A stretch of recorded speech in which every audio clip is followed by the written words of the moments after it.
तुझेच संकित तुला भोगणे तेन कधी चुकना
छोटासा पूर्वरंग आणि जन्माचा आख्यान असं आजच्या कीर्तनाचं नियोजन आहे.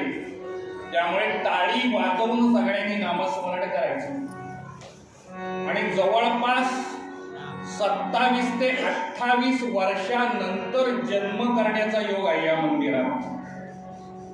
एवढा कालखंड मध्ये गेलाय. त्यामुळे असाही का होईना दत्त महाराजांची इच्छा आहे.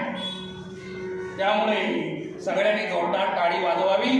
टाळी का वाजवायची? टाळी वाजवायला जो टाळी त्याच्याविषयी देव सुद्धा करतो टाळा टाळी. आणि जी टाळी जन्म टाळी अशी वाजवा कीर्तनी गोड टाळी. रघुपती राघव राजा राम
पतिव्रते जैसा व्रतार प्रमाण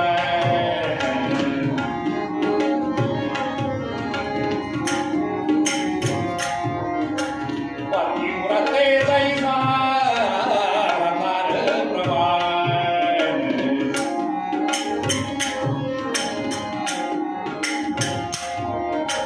आम्हा नारायण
वागर्थ प्रतिपत्तये जगत पितरौ वन्दे पार्वती परमेश्वरौ नमः पार्वती पते हर हर महादेव सिद्धांत अवधूत चिंतन श्री गुरुदेव मी श्लोक सांगतो आपण सगळ्यांनी म्हणायचा श्री अंबिकेने अभयंकराला केले दिन ते अभयंकराला आता भितो कोण भयंकराला प्रसन्न अंबा मज किंकराला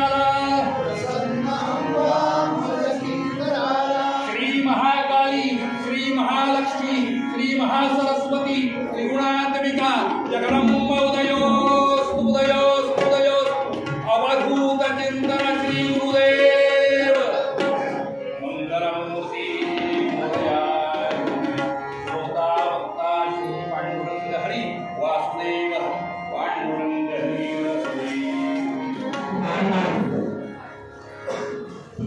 तुकाराम बुवांचा अभंग तुकाराम बुवा किंवा तुकाराम महाराज या नावाबद्दल मुळे बुवानी काही विशेष सांगायला हवंय अशातला भाग नाही। जो मराठी माणूस आहे त्या मराठी माणसाला तुकाराम महाराज माहिती आहे। ज्ञानदेवे रचिला पाया तुका झाला से कळस भागवत धर्मरूपी मंदिराचे कळस तुकोबा आहे। मुकुटमणी संतांचा शिव शिव तुकया म्हणून हे वाणी मेले चढ वैकुंठी विठ्ठल विठ्ठल बोलिया वाणी। त्यामुळे त्याच्यावर काही जास्त बोलणे रसमय असं नाही, आपल्याकडे वेळेचं गणित नाही। त्यामुळे महत्वाचा विषय आहे की सरळ अभंगाला सुरुवात करतो। पतिव्रते जैसा भ्रतार प्रमाण अभा नारायण दैशा लोभियावळे जैशा परिघन अभा नारायण दैशा तुका म्हणे झाले एकविध मन विठ्ठला वाचून नेनो तुझे। पतिव्रते जैसा भ्रतार प्रमाण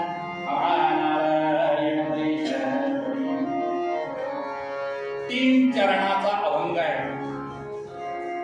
मनात आणलं तर 30 पूर्वरंग तरी नक्की होतील, एवढा मोठा विषय आहे।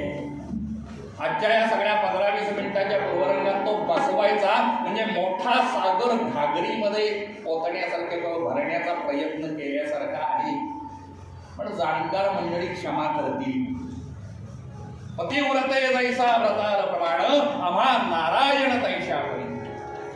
तुकाराम बुवांना कोणीतरी असा भेटला बरं का, म्हटले तुम्ही सारखं पांडुरंग म्हणता पांडुरंग म्हणता पांडुरंग म्हणता, तुम्हाला म्हणाले भगवंत केवढा आवडतो, एकदा म्हणाले सांगून टाका ते इतका आवडतो एवढा आवडतो एवढा आवडतो, केवढा आवडतो ते सांगा। आता म्हणाले एखाद्याला देव आवडतो हे काय प्रमाण सांगण्यासारखं नाहीये नाही का। किती आवडतो आवडतो तसं नाही म्हणाले, किती आवडतो तो सांगा। किती आवडतो ते सांगा म्हणजे किती आवडतो त्या प्रमाणामध्ये म्हणाले आम्ही ठरवू तुमची भक्ती। तुकाराम बुवा म्हणाले कोणी ठरवावं म्हणून आमची भक्ती नाही, पण तरी सुद्धा तुझी जर उत्सुकताच असेल, तुला जर असं वाटत असेल की मला देव केवढा आवडतो, मला नारायण केवढा आवडतो, तर ठीक आहे म्हणाले, तुझ्या प्रश्नाचं उत्तर देणं मी माझं कर्तव्य समजतो। आणि मग तो त्यांनी अभंग लिहिला। पतिव्रते जैसा व्रतार प्रमाण, पतिव्रता स्त्रीला तिचा नवरा जेवढा आवडतो आम्हा नारायण तैशा परी। मूलभूत प्रश्न बुवा पतिव्रता कोणाला म्हणावी? पतिव्रता कोणाला म्हणायचं? जनरली आपल्याकडे अशी एक समजूत आहे. समजूत आहे म्हणण्यापेक्षा गैरसमजूत आहे म्हटलं तरी हरकत नाही. ती समजूत अशी आहे की नवऱ्याच्या पावलावरती पाऊल ठेवून जी चालते तिला पतिव्रता असे म्हणावे. असा जर कोणी अर्थ लावीत असेल तर तो अर्थ चूक आहे असं समजावे. मग म्हणाले बरोबर अर्थ काय? नवऱ्याच्या पावलावरती पाऊल ठेवून चालणारी पतिव्रता नव्हे बरं का महिला मंडळ. नवरा जर वाकड्या मार्गाने चाललेला असेल तर त्याला सरळ मार्गाला लावणारी ती पतिव्रता. आणि दुसरी त्याच्यावर भानगड अशी आहे की नवऱ्याच्या पावलावरती पाऊल ठेवून जर चालायचं असेल तर नवऱ्याचीच पावलं स्थिर नसली तर काय करायचं? एखादा इकडे चालतोय, एखादा तिकडे चालतोय, म्हणजे तिनं कोणाच्या पावलावरती पाऊल ठेवायचा हा प्रश्न नाही का? पांडुरंग वासुदेव. त्यामुळे नवऱ्याच्या पावलावरती पाऊल ठेवणारी नव्हे, नवरा वाकड्या मार्गाने चाललेला असेल तर त्याला वेळ प्रसंगी सरळ करणारी तिला पतिव्रता म्हणावे. 5 मोठ्या पतिव्रता झाल्या बरं का भारतीय संस्कृतीमध्ये. मुद्दाम विषय आला म्हणून सांगतो. मला काय बोलू हा प्रश्न कधीच नसतो. आहे त्याच्यात किती बोलू. अहिल्या द्रौपदी सीता तारा मंदोदरीतः पंचकन्यां स्मरे नित्यं महापातकनाशनं. एकानं लगेच विचारलं, बुवा आमच्या कोकणात माणसं भयंकर हुशार. बुवानी काही सांगितलं की त्याला प्रतिप्रश्न विचारणारे लोक आहेत. लक्षात घ्या जरा गप्पा. पांडुरंग हरी वासुदेव, पांडुरंग हरी वासुदेव. म्हणाले मंदोदरी कशाला? म्हटलं मंदोदरी महत्वाचं आहे. त्याचं कारण आहे शेवटपर्यंत मंदोदरीनं सांगितलं की आपल्या नवऱ्याला रावण महाराज सीता रामाची आहे.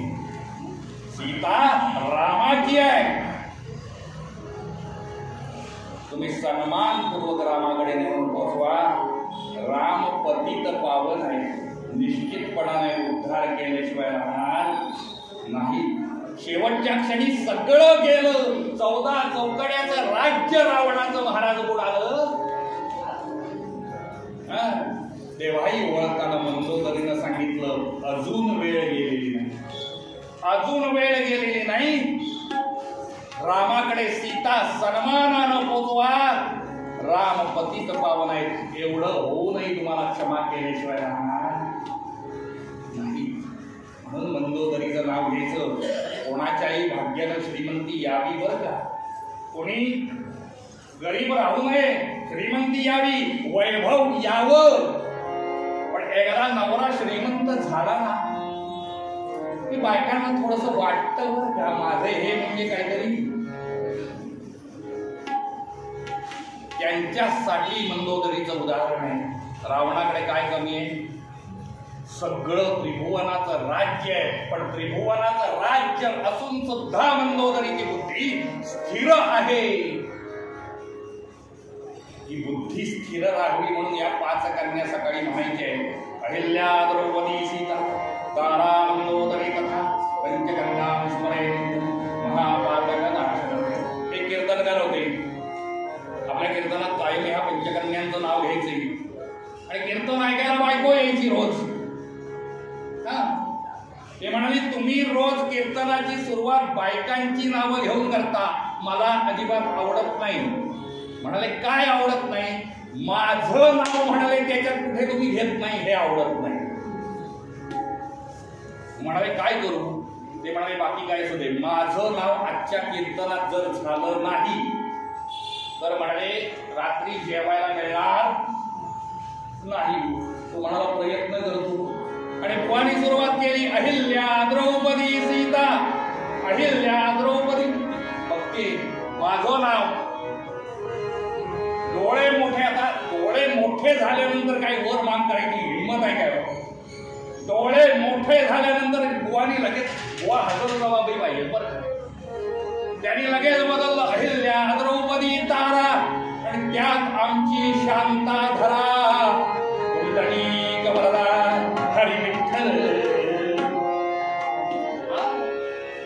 असा सगळा घोळ असतो.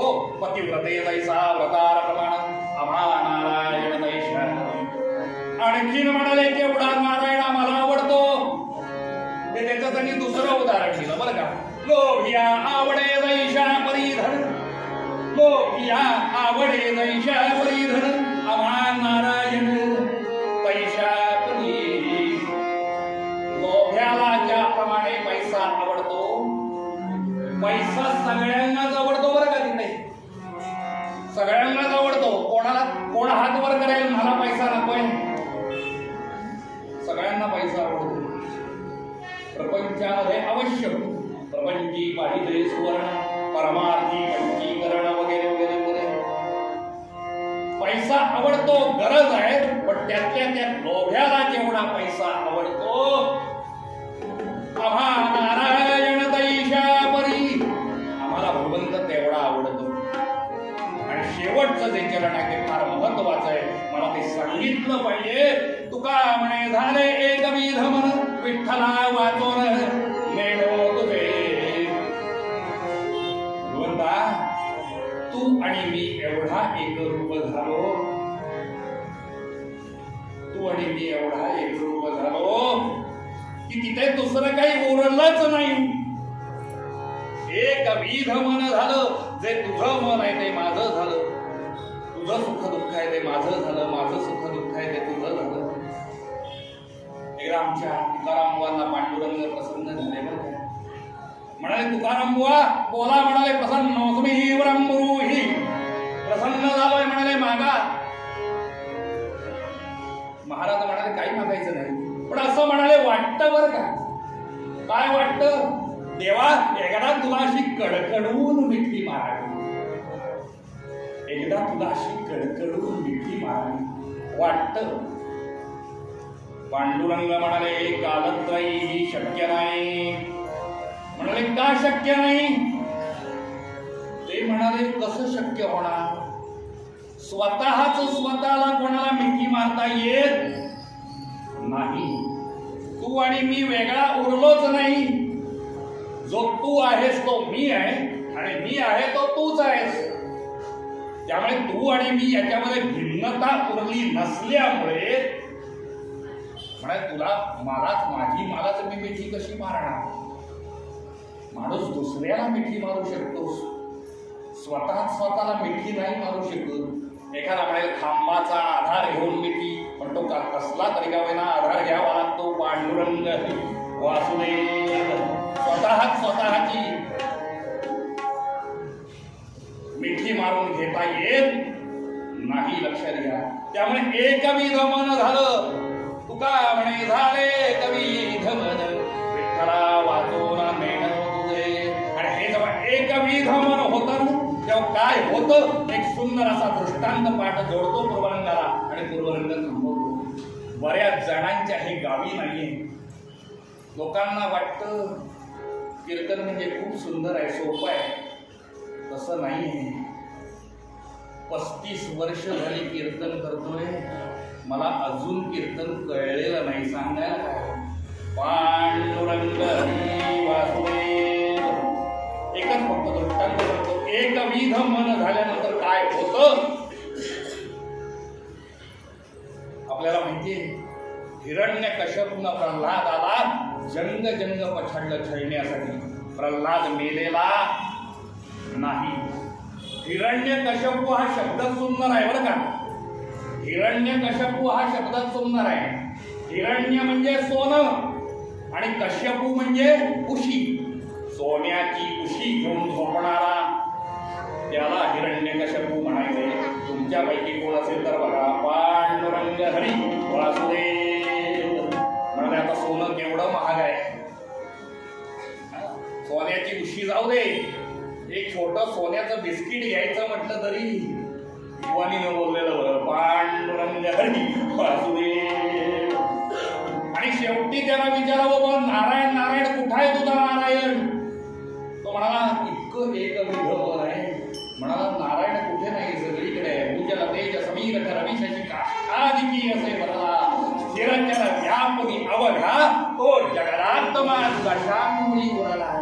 ओम सहस्र शीर्षा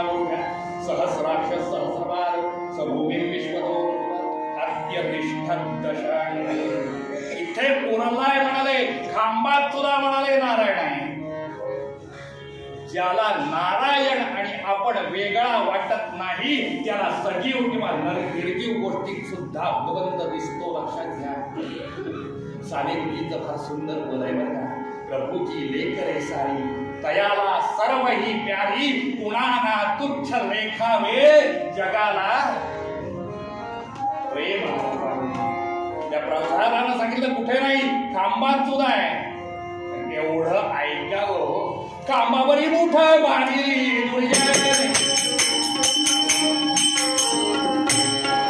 खांबावरी मोठं बांधली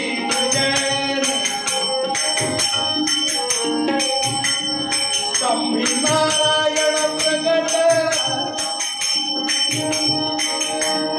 हातात गजर ऐकून ठेवा बरं का.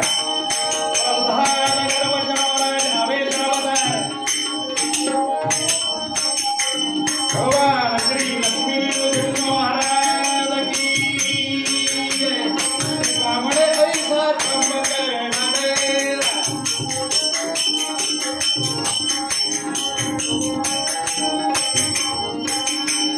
ब्रह्मांडाचं कला सत्यलोक कामडे ऐसा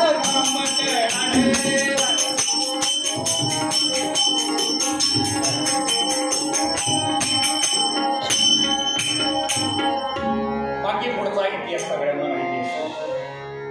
महत्वाचं तुका म्हणे झावे कबीर विठ्ठला वाचून मेणो तुझे काही उरलं नाही. आणि अशी एक रूपता जेव्हा निर्माण होते, एक तानता ज्याला निर्माण होते त्याला वेदांतामध्ये फार सुंदर शब्द आहेत बरं का. ते सुंदर शब्द असे आहेत. ते म्हणाले अहम ब्रह्मास्मी, मी ब्रह्म आहे. जनकाची सभा भरलेली आणि जनकानं घोषणा केली जो ब्रह्मज्ञानी आहे त्यानं या गायी घेऊन जाव्या. कोणी उठायला तयार नाही. 10,000 गायी उभ्या केलेल्या महाराज त्या जनकाच्या दरबारामध्ये 10,000 गायी म्हणजे गायी अशा उभ्या राहिल्या. समुद्राच्या लाटांवरती लाटा, लाटांवरती लाटा, लाटांवरती लाटा तशा त्या गायी पाठोपाठ अशा उभ्या राहिलेल्या. आणि जनकानं घोषणा केली जो ब्रह्मज्ञानी आहे त्याला गायी घेऊन जावे. कुणी उठायला तयार नाही. याज्ञवल्क्य उठून उभे राहिले. याज्ञवल्क्याला प्रश्न विचारला जनकानं तू ब्रह्मज्ञानी आहेस का. याज्ञवल्क्य म्हणाले मी ब्रह्मज्ञानी आहे की नाही हे मला माहिती नाही. काय उत्तर दिलं नीट ऐका. मी ब्रह्मज्ञानी आहे की नाही हे मला माहिती नाही, पण मी या तुझ्या गायी मात्र घेऊन जातोय. पांडुरंग वासुदेव. त्यामुळे ती स्थिती जिथे निर्माण होते ती स्थिती एकदा निर्माण झाली की बुवानी पूर्वरंग संपवणं हे सगळ्यात बेस्ट असतं. कारण हे परा पश्चंती मध्यमा वैखरी चतुर्विध वाणीच्या पलीकडचा विषय असतो. आणि जेव्हा परा पश्चंती मध्यमा वैखरी चतुर्विध वाणीच्या पलीकडचा विषय असतो तेव्हा बुवानी सरळ मूळपद घ्यावं. पतिव्रते जैसा प्रकार प्रमाण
कीर्तनाच्या पद्धतीप्रमाणे श्रोते मंडळींना भुका लावेपर्यंत थोडा वेळ भगवंतांचं नामस्मरण, दत्त महाराजांचं नामस्मरण करायचं आणि मग सुंदर असा जन्माचा उत्तर रंग आपल्यासमोर ठेवतो.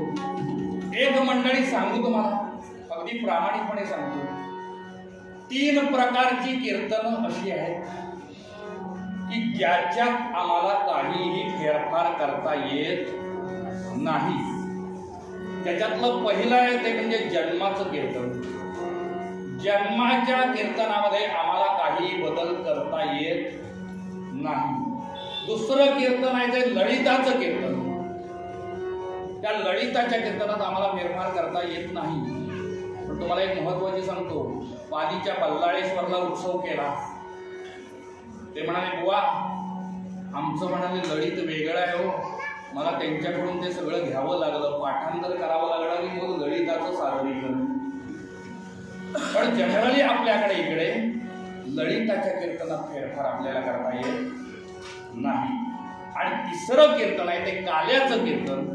काल्याच्या कीर्तनामध्ये फेरफार करता येत नाही. याचं कारण आहे, हे सगळी जी काय म्हणायचं संहिता आहे ही व्यासांच्या नावावरती आहे. आणि व्यासांबद्दल मी काय बोलावं, किती बोलणार, व्यासोच्छिष्टम जगत सर्व. त्यामुळे बाकी काही बोलायचं नाही. फुलं वाटायला घेतली तरी चालेल, टाळी वाजवायची, नामस्मरण करायचं.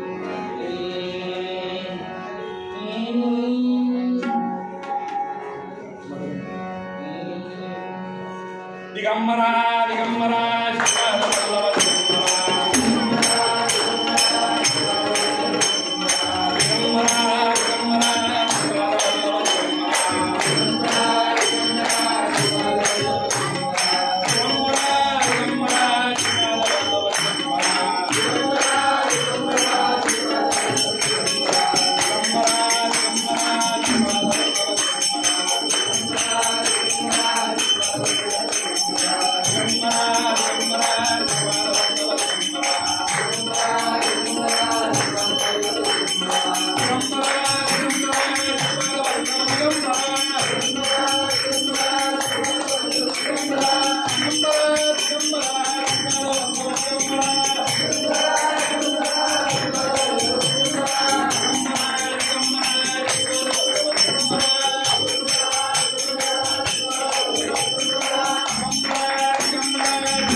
सत्यनारायणाच्या पूजेची कथा चालू झाली की आपण हातात फूल आणि तुळशी पत्र घेऊन ऐकतो की नाही? तसं जी कथा आपल्याला ऐकायची आणि नंतर आपण फुलं उधळणार आहोत ती फुलं आपण हातात घेऊन ठेवावी, सुंदर अशी कथा ऐकावी आणि अतिशय प्रसन्न मनानं भगवंतावरती पुष्पवृष्टी करावी, असा सगळा हेतू आहे. म्हणून सांगितलं आधी फुलं वाटा. पांडुरंग हरी वासुदेव. ठरलेलं जन्माचं कीर्तन. एकदा गंमत झाली बरं. एक नवीन शिकलेला कीर्तनकार घरी गेला, म्हणाला, बायकोला म्हणाला, केवढी गर्दी म्हणाला कीर्तनाला, तुडुंब गर्दी, तोबा गर्दी, बाहेर गर्दी, आत गर्दी, सगळीकडे गर्दी. माझं कीर्तन सगळे म्हणाले ऐकत होते बरं का. बायको म्हणाली, हे बघा, डोक्यातला भ्रम असेल तर काढून टाका, कारण ते कीर्तनच मुळी जन्माचं होतं. पांडुरंग हरी वासुदेव. आणि जन्माच्या कीर्तनात सर्वसाधारणपणे जी गर्दी असते ती फुलांवरती कधी येत आहेत, फुलांवरती कधी येत आहेत, अशी ती सगळी गर्दी असते. असो, विषय महत्वाचा असा. एके दिवशी नारद सत्यमोती, एके दिवशी नारद सत्यमोती,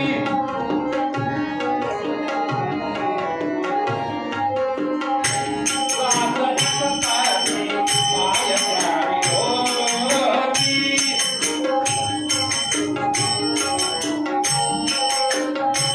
म्हणे फिरती नारदाची लोकी.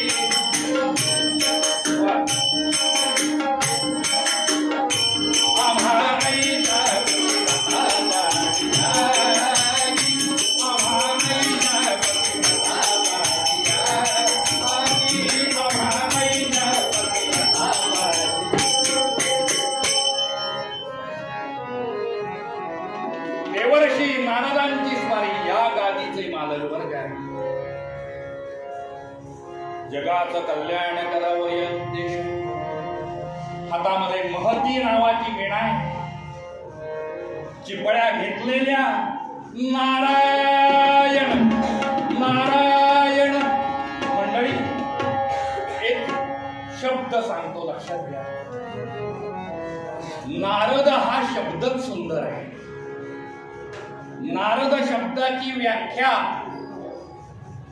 कुणी पुढे मागे आले मोठे बुवा तर विचारा, बाबा नारद म्हणजे काय, पण त्याच्या आधी आपल्याला माहिती पाहिजे नाही का. आणि म्हणून नारद हा शब्दच सुंदर आहे.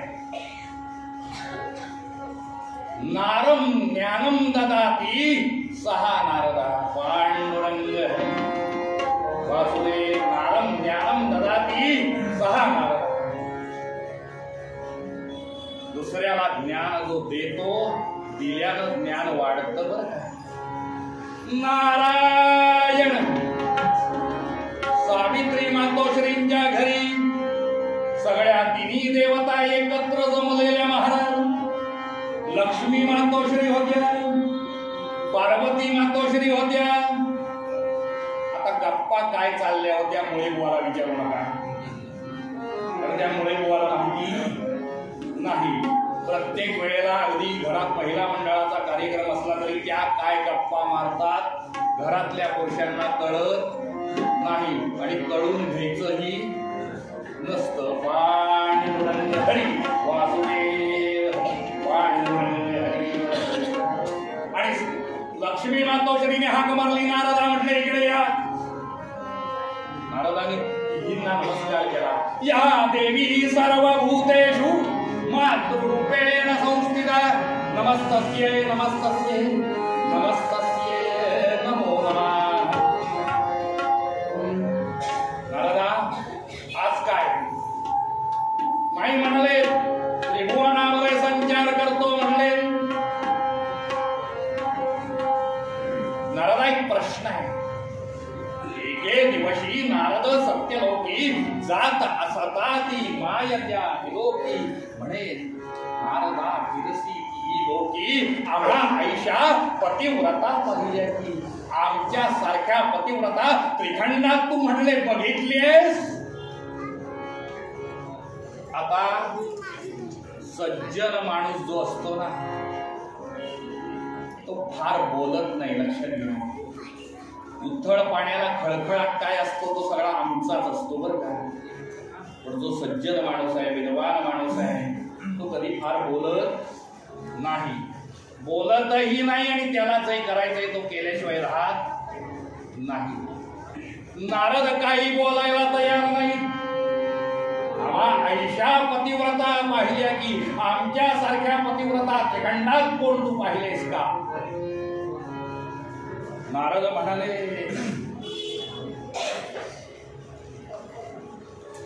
हे अवघड आहे सगळं, काहीतरी करावं लागणार असं वाटतंय.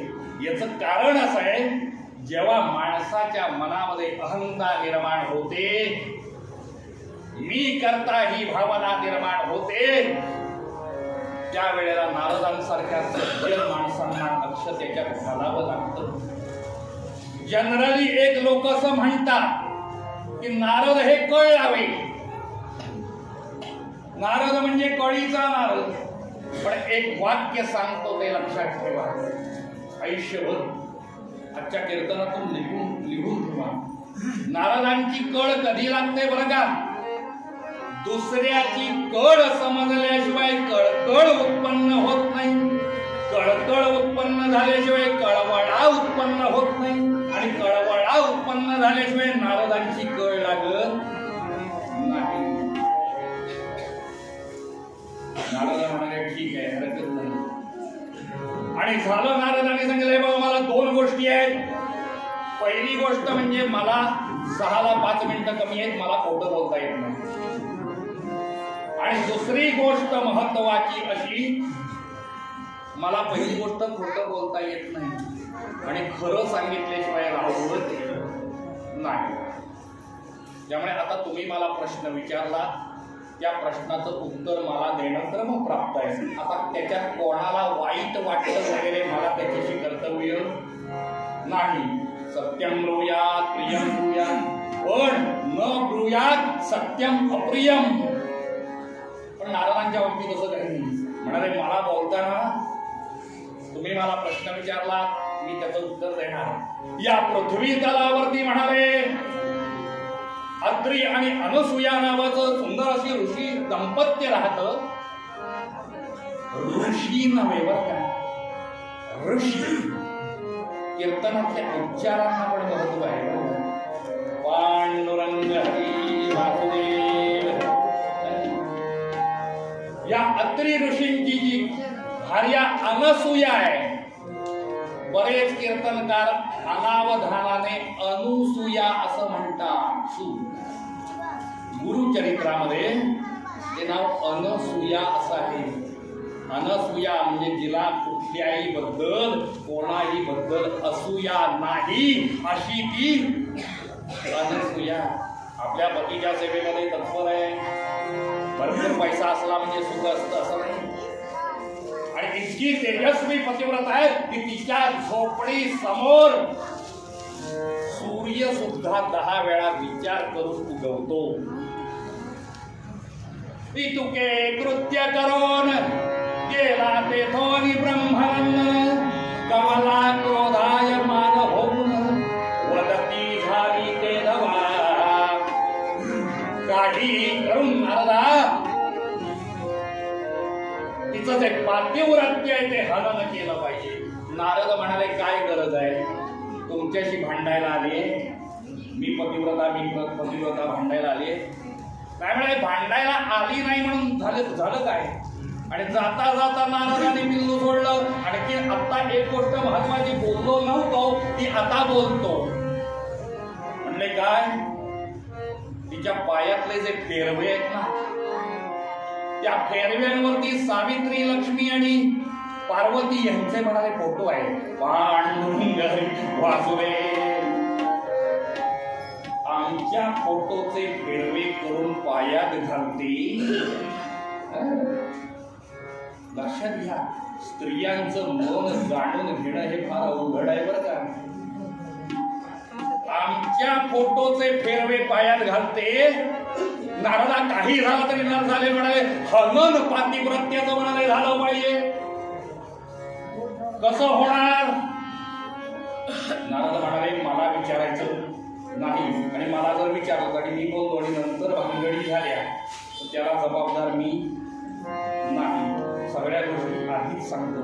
याचं कारण आहे नंतर कळ लाव्या म्हणून माझ्या डोक्यावरती शिक्का मला चालणार नाही. नारद ते सगळं म्हणाले. पुढचं काय असेल ते आम्ही म्हणाले बोलून देतो. महत्वाचं म्हणजे हनन झालं पाहिजे. कसं ते सांगा. नारदांनी युक्ती सांगितली. संध्याकाळी नवरे घरी येतील. नवरे घरी आले की काय करायचं, कसं रुसायचं, कसं फुगायचं, कसं कुठे कोपऱ्यात जाऊन बसायचं. लक्ष्मी म्हणाली चालेल, सावित्री म्हणाली चालेल, पार्वती म्हणाली मी काय करू, कारण आमची सगळी झोपडी. त्यामुळे क्रोध महाल वगैरे काय आमच्याकडे म्हटले नाही. आमचेच म्हणाले क्रोधिष्ठ.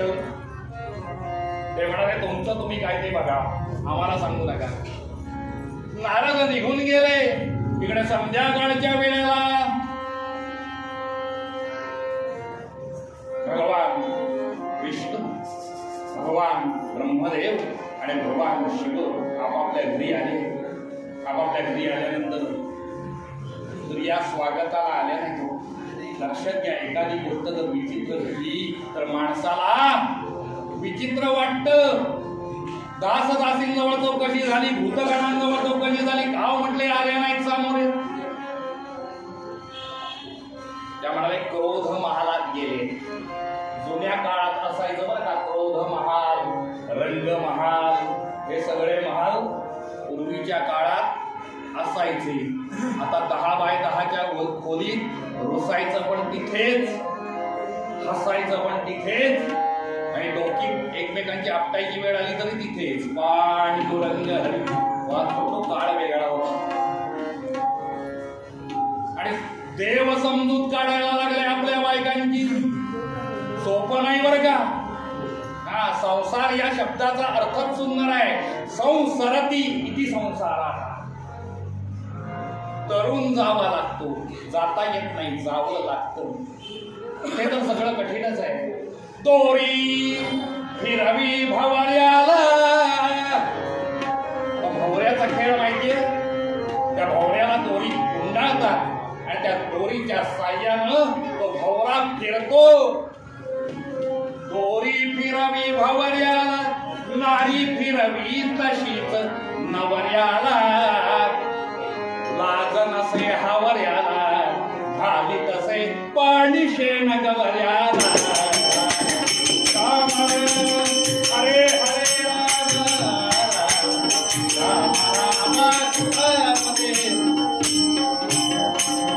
अहो म्हटले तुम्ही आहात कुठे? आमच्या फोटोचे फेरवे करून ती अनसूया म्हटले पायात घालते. आणि मग तिच्या पातिव्रत्याचं हनन म्हणाले झालं पाहिजे. देव म्हणाले काय गरज आहे, नसत्या भानगडीत पडायची गरज आहे का काही? ते म्हणाले आम्हाला माहिती नाही. जगामध्ये 3 हट्ट फार मोठे मंडळी. पहिला हट्ट बाल हट्ट, दुसरा हट्ट स्त्री हट्ट, आणि तिसरा हट्ट जो आहे तो राज हट्ट. राजाज्ञा ऐकली नाही की देवाज्ञा. बरं का, हरदासी होती आहे. पांडुरंग हरी वासुदेव. नाईलाज झाला. अनसूयेच्या घरी उद्या दुपारच्या वेळेला जा आणि काय करा, तिच्याकडे भिक्षा मागा. पण ती भिक्षा कशी? इच्छा भोजन. आणि इच्छा भोजन काय? विवस्त्र होऊन म्हणाले भिक्षा घाल.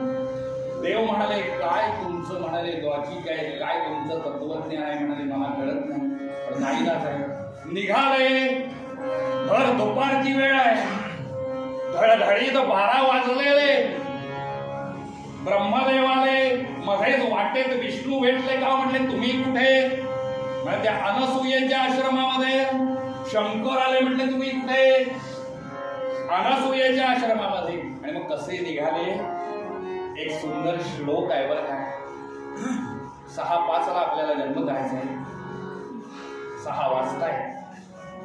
कसे निघाले? एक सुंदर श्लोक आहे. काय होतं म्हणजे का, मुळामध्ये मुळे बुवा तसा या परिसरामध्ये फार कमी असतो. त्यामुळे जे पोहोचायला पाहिजे ते पोहोचणं जरा कठीण होऊन बसतं. म्हणून कसे निघाले तो श्लोक आहे सुंदर. तो श्लोक ऐकून ब्रह्मा विष्णू महेश देव निघती, ब्रह्मा विष्णू महेश देव निघती, होवोनी भिक्षे करी, अंगा फासून राख घालून गळा, माळा कमंडलू करी, पायी पादुका वाजती चटचट, आपाद माथा जट, भिक्षा वाड म्हणून द्वारी सतीच्या, येती त्रिमूर्ती सदा, अवधूत चिंतन श्री गुरुदेव. दत्त जरा जोरदार म्हणा, अवधूत चिंतन श्री गुरुदेव. दत्त जोरदार का म्हणायचं सांगतो, उशीर झालाय तरी सांगतो. दत्त या शब्दाचा अर्थच सुंदर आहे. दत्त म्हणजे देणारा, आणि देणारा तो आपल्या फायद्याचा. म्हणून अवधूत चिंतन श्री गुरुदेव. अरे ओम भवती भिक्षां देहि, भिक्षा वाढा. अनसुया पुढे आली तर काय होतं ते म्हणाले अशी भिक्षा नको, इच्छा भोजन पाहिजे. दिलं म्हणाले, दिलं. नाईलाज झाला, द्यावंच लागणार. आणि हे व्रत आहे, लक्षात घ्या की हे तलय व्रत नाही, हे अंधते. कुठलंही व्रत चालवणं कठीण आहे. आणि त्यांनी सांगितलं, म्हटलंय विवस्त्र होऊन भिक्षा घाल. नुसतं डोळ्याला डोळे फिरवावेत. आणि लक्षात आलं ही काही सामान्य व्यक्ती नाही बरं का. ती म्हणाली बसा बरं का. ताबडतोब आपल्या नवऱ्याच्या इथे गेली. दुपारच्या संध्येसाठी नवरा बसलाय. अत्री ऋषी पायाचं तीर्थ आणलं. ते तीर्थ या तिघांवरती शिंपडावं आणि मी लहान लहान बाळं व्हावी. लहान बाळं झाली आणि जेवायला वाढते. सुंदर पाळणा बांधला आणि इतक्यामध्ये अत्री ऋषी आले. नारदांनी बघितलं, म्हटले बाळ झाली, आता म्हणाले कामाला लागली. पांडुरंग हरी वासुदेव नारायण. वैकुंठामध्ये गेले लक्ष्मी मातोश्री, म्हटले तुमचे हे, म्हणाले बघा काय ते. सावित्रीला सांगितलं तुमचे अहो, म्हटले बघा जरा तिकडे जाऊन. कसं कुकुला बाळ आहे, ती अनसुया खेळवतीये. पार्वतीला जायला नारदा आता म्हणाले काय करायचं. आता काही करायचं नाही.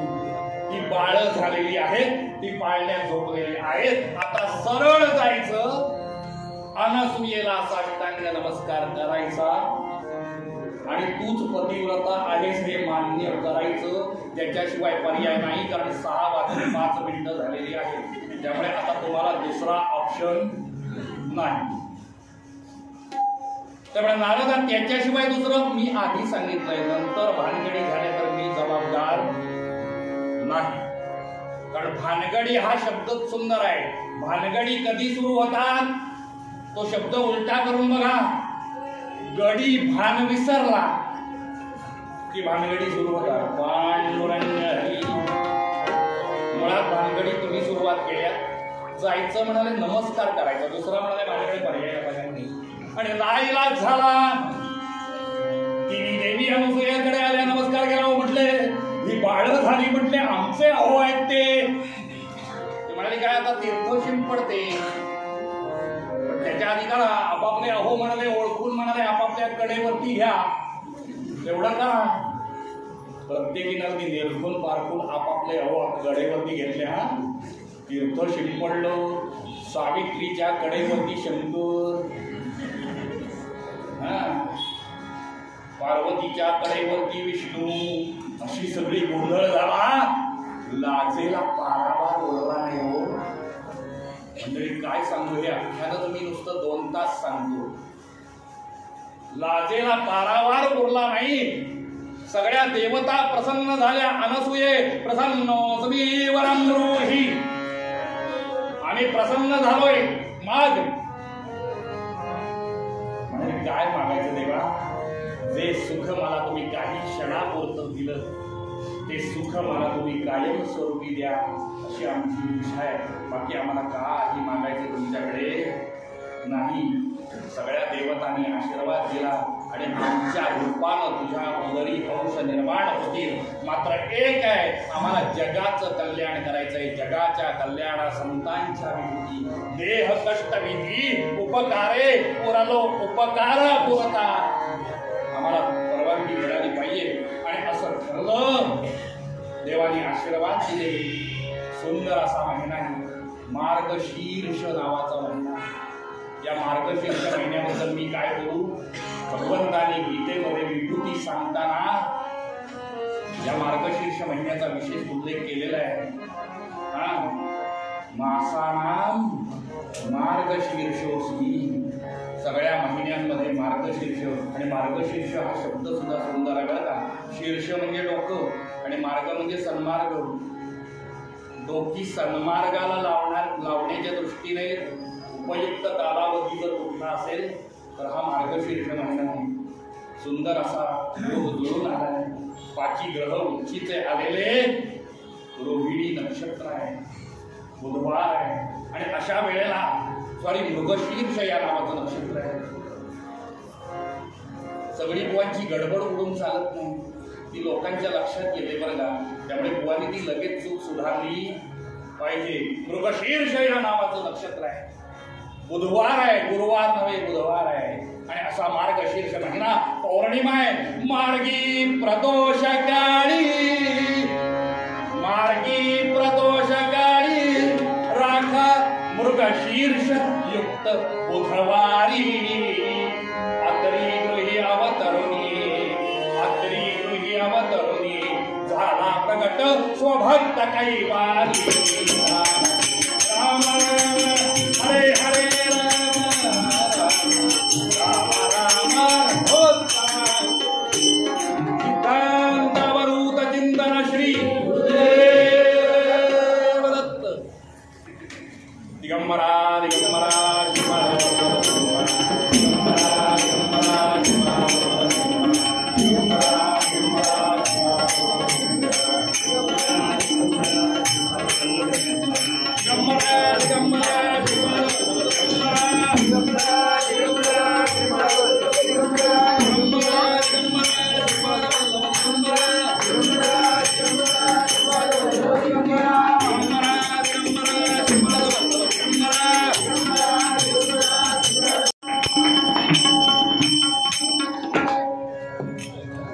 एवढा आनंद झालाय म्हणून तुम्हाला सांगू. सगळ्या आया बाया जमाव्यात आणि या बाळाला न्हाणी घालावी बरं का.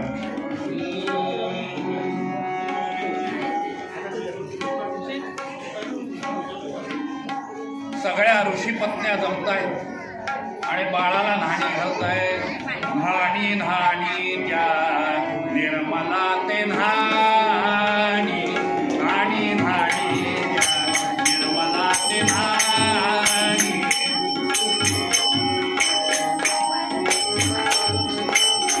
न्हाणी न्हाणी त्या निर्मला ते न्हाणी.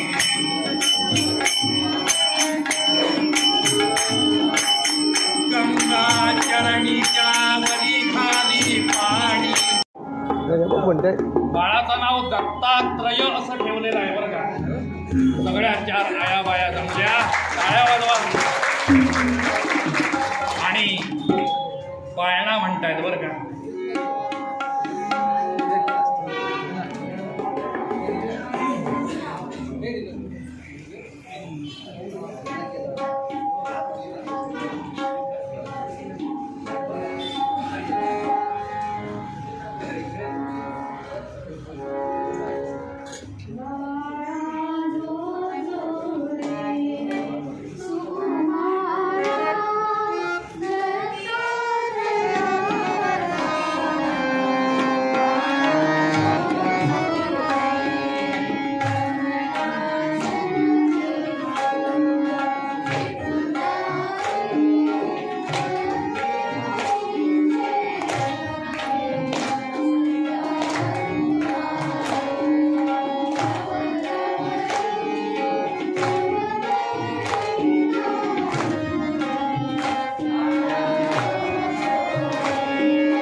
बालकांचं दर्शन सगळ्यांना घडतंय. प्रत्येक जण त्या बालकाचं दर्शन घेतोय आणि दर्शन घेताना काय म्हणतोय माहितीये? पदवंदा पदवंदा सोडून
राहुल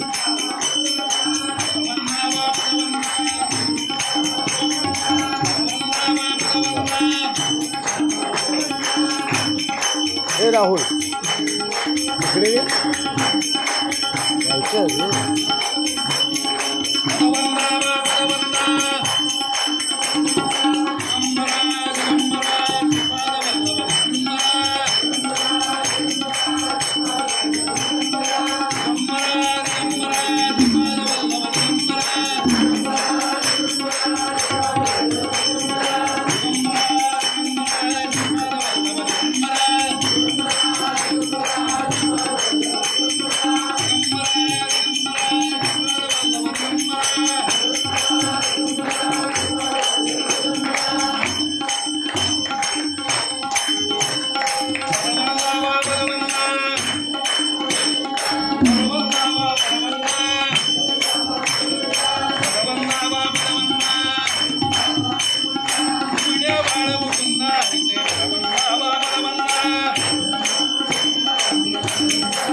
दर्शन घ्यायला येत आहे, देवाचं नामस्मरण करताय आणि त्या आत्मरंगामध्ये तल्लीन होऊन जात आहे. अनसूयेला तर एवढं धन्यता वाटते मंडळी, याच साठी केला होता अट्टाहास, तो शेवटचा दिवस आज गोड झाल्यासारखा वाटतो. एक लक्षात घ्या, कुठेही बाहेर गेल्यानंतर आपल्याला आपला बँक बॅलन्स नाही लोक विचारत. लोक विचारतात तुम्हाला मुलं किती आहेत, आणि चांगली संतती जन्माला येणं, चांगली मुलं बाळ असणं, हे आई वडिलांच्या दृष्टीने किती भाग्याचं असतं हे मी काही वेगळं सांगायची आवश्यकता नाही. ग दि माडगुळकर नावाचे कवी झाले बरं. या ग दि माडगुळकरांनी फार सुंदर सांगितलं. म्हणाले, स्त्रिया पतिव्रता पुरुषही धार्मिक, पुत्र उपजती निज कुलदीपक. असे कुलदीपक पुत्र जन्माला आले. आनंदी आनंद झाला. अत्री ऋषींचा तर आनंद गगनात मावेना. बाळांना 5 वर्ष पूर्ण झाली आहेत. पंचवर्षे भरता सत्वर पित्याने केला द्विज जन्म संस्कार. दरबारी कानडा या नावाचा राग आहे बरं का. दत्त महाराजांचा सुंदर दरबार आहे. पंचवर्षे भरता सत्वर पित्याने केला द्विज जन्म संस्कार. चतुर्विध विद्या कळा समग्र प्रीती करून अभ्यासिल्या.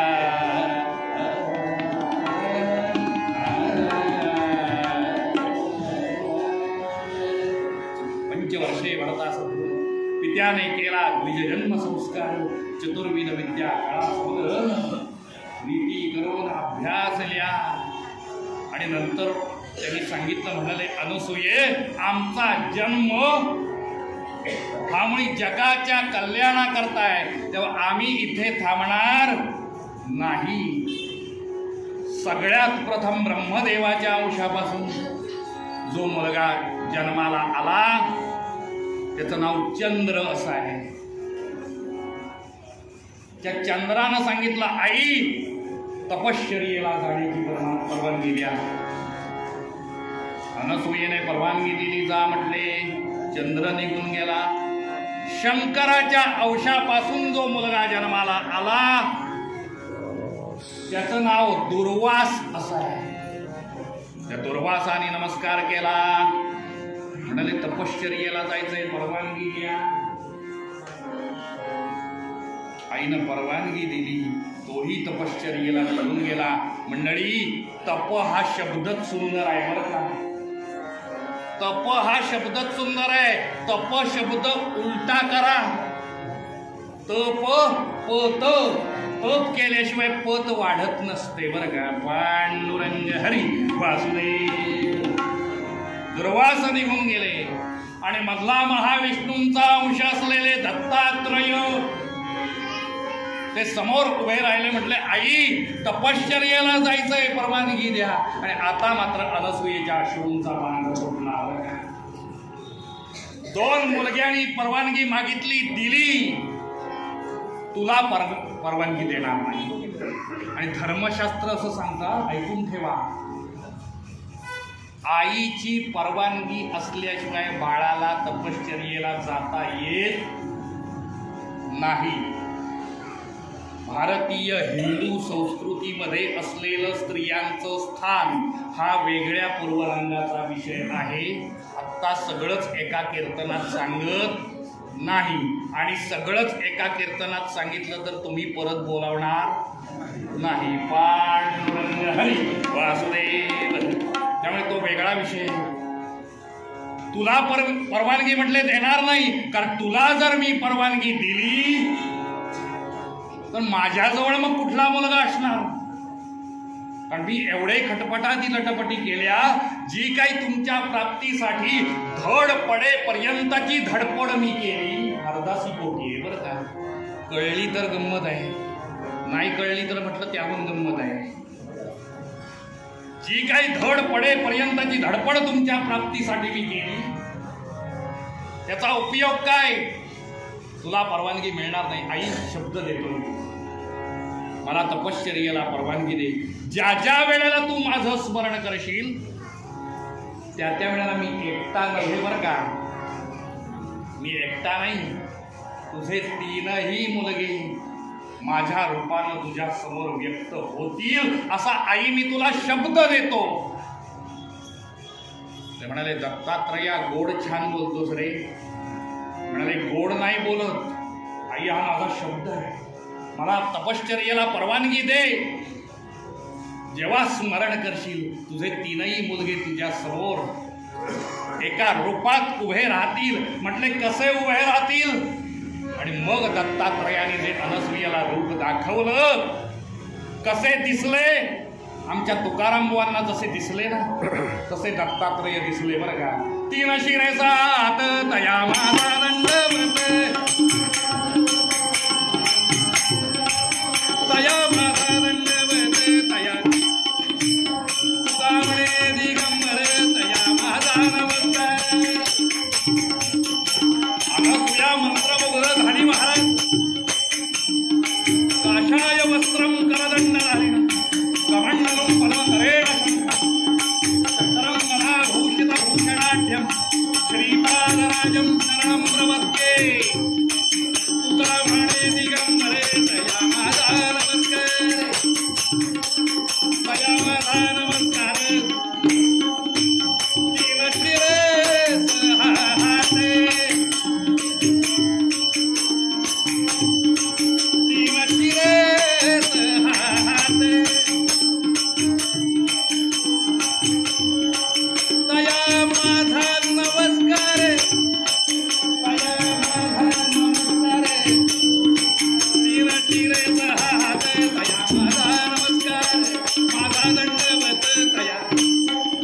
अवधूत चिंतन श्री गुरुदेव. मगाशीच सांगितलंय, दत्त जरा जोरदार म्हणा. कारण काय आहे माहितीये का, जरी 6:30 वाजलेले असले ना तरी कीर्तनाला बसला म्हटल्यानंतर त्याला झोप ही यायची. त्यामुळे अवधूत चिंतन श्री गुरुदेव. दत्त महाराजांनी आपल्या रूपातलं सगळं दर्शन अनसुयेला घडवलंय. मातोश्री, तुमच्या पातिव्रत्याचं तेज, तुमचं पातिव्रत्य, तुमचं आणि अत्री ऋषींचं समाज उपयोगी असलेलं सगळं कार्य, आणि या सगळ्या कार्याला कुठेतरी आमचा हातभार लागावा म्हणून आम्हाला धन्यता वाटते बरं का. लक्षात घ्या, आम्हाला धन्यता वाटते की तुम्ही आमचे आई वडील आहात. शब्द नीट ऐकायचे असतात कीर्तनातले बरं का. आई वडील म्हणतात असं पोरग जन्माला येणं आमचं भाग्य किंवा दुर्भाग्य. पण इथे दत्त महाराज सांगताय काय, तुमच्या उदरी मी जन्माला आलो हे आमचं भाग्य आहे. म्हणजे अत्री ऋषींचं आणि अनसुयेचं तपश्चर्या केवढी असेल फक्त जाणकारांनी विचार करायला हरकत नाही. आता थांबायची वेळ आली. तत्पूर्वी सगळे ते 27-28 वर्षापूर्वीचे दिवस सगळे आठवले. असाच खूप लहान होतो. कीर्तनातला की कळत होता की नाही माहीत नाही, अजून सुद्धा फारसा कळत नाही आहे ते सांगायला हरकत नाही. ते सगळे दिवस पुन्हा स्मृती जाग्या झाल्या. यानंतर भैरवी होईल, त्यानंतर दत्त महाराजांची आरती होईल आणि मग इथला कार्यक्रम संपेल. तत्पूर्वी उद्या मला वाटतं ललिताचं कीर्तन आहे. ज्यांना शक्य आहे त्यांनी ललिताच्या कीर्तनाचा आस्वाद घ्यावा. आणि ललिताच्या कीर्तनाचं महात्म्य असं आहे की ललिताच्या कीर्तनाला बसल्यानंतर बाकीच्या सगळ्या कीर्तनांना बसलेल्याचं पुण्य मिळतं असं म्हणतात. आता ललित झाल्यानंतर बुवा अडगळीत हे आम्ही विनोदाने म्हणतो ते सोडा, पण असं ते सगळं तीर्थप्रसादाचं कीर्तन. आता इथून परत जाऊन आम्हाला ललिताचंच कीर्तन करायचंय, कारण सलग 5 दिवस शेजारच्या धामणसे गावामध्ये रत्नेश्वराचा जो अमृत महोत्सवी वर्ष चालू आहे, उत्सव चालू आहे, तिथे बुवांची सलग कीर्तनं चालू आहेत 5-7 दिवस. आज ललिताचं कीर्तन आहे, सांगतेचं कीर्तन, उद्या आपल्याकडे ललिताचं सांगतेचं कीर्तन आहे. त्यामुळे आपला सगळ्यांचा निरोप घेतो. पेटीवाल्यांना विनंती करतो की त्यांनी भैरवीचे स्वर आता घ्या. भैरवी हा शब्द सुंदर आहे. बऱ्याच जणांना हे माहिती नाही. एखाद्या गप्पा चाललेले आहेत, रंगलेले आहेत, लोक अनावधानानं उच्चारतात बरं का. चला आता भैरवी घ्या, पण भैरवी हा शब्द सोपा नाही. ज्याला सप्तशती माहिती आहे, ज्यांनी सप्तशती म्हटलेली आहे त्यांना माहिती आहे. मी वेगळं सांगायला नको, पण ज्यांना माहिती नाही त्यांच्यासाठी सांगतो. जगदंबा, महाकाली, महालक्ष्मी, महासरस्वती यांची जी अनेक नावं आहेत, या अनेक नावांपैकी एक नाव जगदंबेचं आहे, ते म्हणजे भैरवी. भार्यां रक्षतु भैरवी. त्यामुळे अशी ही भैरवी, जगदंबेची प्रचिती आणि प्रतीती आणून देणारी भैरवी. भैरवी म्हणतो, पुन्हा तुम्ही इतका वेळ मला सहन केलं, नारदाच्या गादीच्या वतीनं आभार मानतो. ज्यांचं प्रत्यक्ष सहकार्य लाभलं, सगळ्यांचे आभार मानतो. आजच्या या सुगत सोहळ्यासाठी आपण सगळे उपस्थित राहिला. दत्त महाराजांनी आपल्यावरती कृपा करावी. सर्वेपि सुखिनः सन्तु, सर्वे सन्तु निरामयाः, सर्वे भद्राणि पश्यन्तु मा कश्चित् दुःखं वा भूयात्. सर्वांची सुख लाभावे, तशी आरोग्य संपदा, कल्याण व्हावे सर्वांचे. भगवंता, आजच्या दत्त जयंतीच्या शुभ दिवशी एवढं वरदान, एवढी कृपा या सगळ्या प्राणी मात्रांवरती आपण करावी. आणि आता गरज आहे पुन्हा एकदा जगाच्या कल्याणाकरता आपण अवतार घ्यावा. सगळ्यांना आपण आहातच, प्रश्नच नाही, पण एकदा पुन्हा अवतार घ्यावा. तुमच्या माझ्या सगळ्यांवरती कृपा करावी, सगळ्यांचा उद्धार करावा. आजपासून आम्ही निर्णय घेतला बरं का. काय निर्णय घेतला की देवा, आमच्या हृदयामध्ये तुझं स्थान केवढं आहे. जसं पतिव्रता स्त्रीच्या हृदयामध्ये तिच्या नवऱ्याचं स्थान आहे, लोभ्याच्या मनामध्ये जसं धनाबद्दल प्रेम आहे, तितकंच उत्कट प्रेम, एकविध प्रेम आम्ही तुझ्याबद्दल ठेवू, यात कुठल्याही प्रकारचा संदेह नाही. आज हे सगळे आनंदाचे क्षण आपल्या बरोबर घेऊन जाताना ही भैरवी म्हणायची, पतिव्रते जैसा भ्रतार प्रमाण, पतिव्रते जैसा भ्रतार प्रमाण, नारायण तैसा परी, लोभिया आवडे जैसा परीर.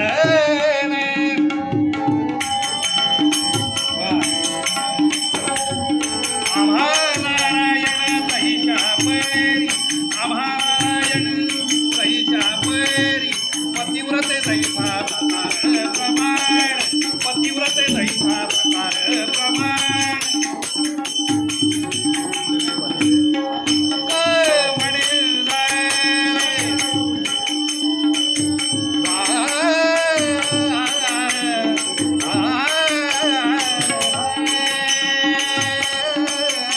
पतिव्रते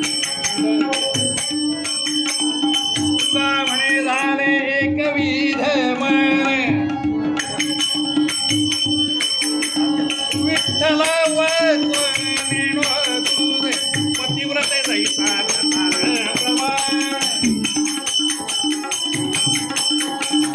पतिव्रते जैसा प्रमाण, प्रमाण. पुंडलिक वरदे श्री ज्ञानदेव पंढरीनाथ महाराज की अवधूत चिंतन. श्री गुरुदेव मंगलमूर्ती. झाले कीर्तन शेवट गोड करा, मनीधरा श्री जानकी जवरा.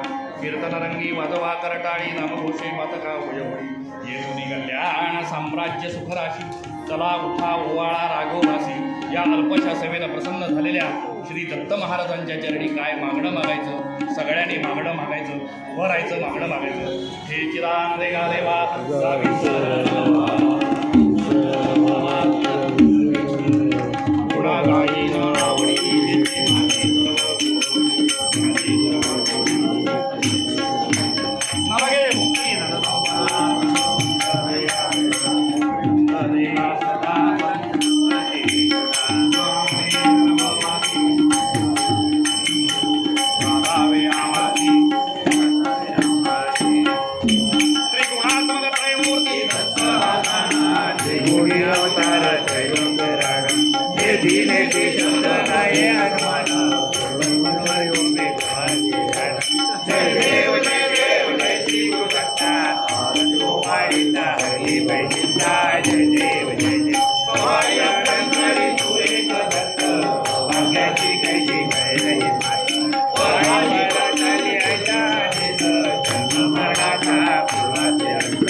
अवधूत चिंतन श्री गुरुदेव दत्त जय जय रघुवीर समर्थ गणपती बाप्पा मोरया भक्ता श्री पांडुरंग हरी वासुदेव पांडुरंग हरी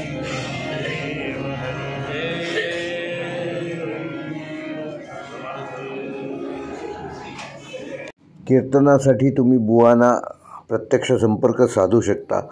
व्हिडिओ आवडल्यास लाईक करा, शेअर करा आणि ज्यांनी आमचं चॅनल अजून सबस्क्राईब केलेलं नसेल त्यांनी चॅनल सबस्क्राईब करून बेल आयकॉन प्रेस करा आणि कमेंट करायला विसरू नका. धन्यवाद.